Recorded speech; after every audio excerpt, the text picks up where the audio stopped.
Jolly. Jolly.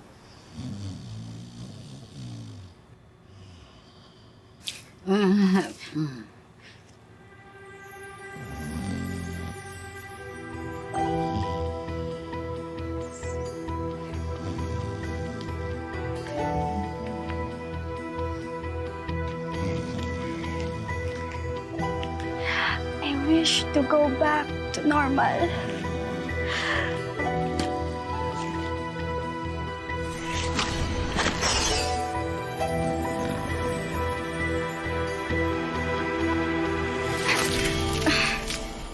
Teka, bakit hindi nag-work yung magic?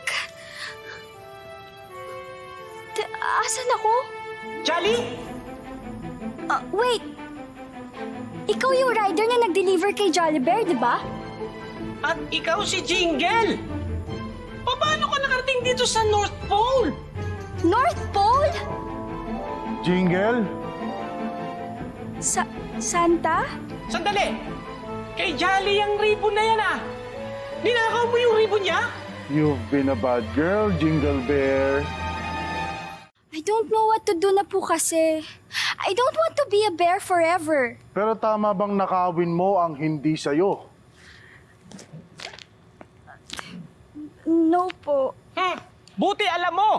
Santa, pwede niyo po ba akong bigyan pa ng isa pang chance? Excuse me, patulong nga. Ay, Santa.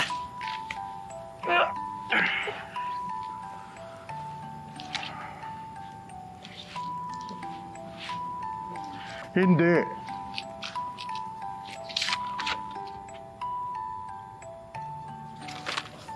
Sige. Bibigyan pa kita ng isang chance. Total, late naman namin nabasa yung letter mo 10 years ago. Yes, thank you po, Santa! Sige.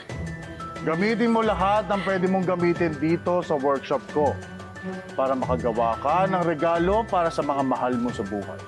At bukas, i-deliver ko na para makauwi ka na rin sa inyo. Yes! Thank you, Santa! Wow! Ang ganda nito! Diba? Eto pa, oh. Ang ganda niyan! Ay, ito! The best! Ayan yung pinakagusto mo.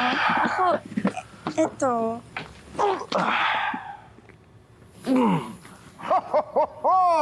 Magugustuhan ng daddy mo yan. Hindi ko po sure, Santa.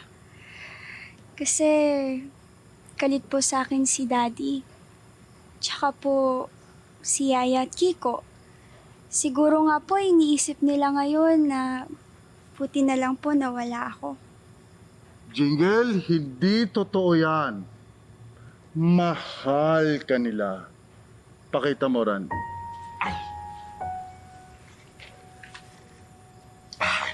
Jingle! Jingle, anak! Sir, wala po talaga. Pero pwede natin i-try dun sa kabilang barangay. Tara!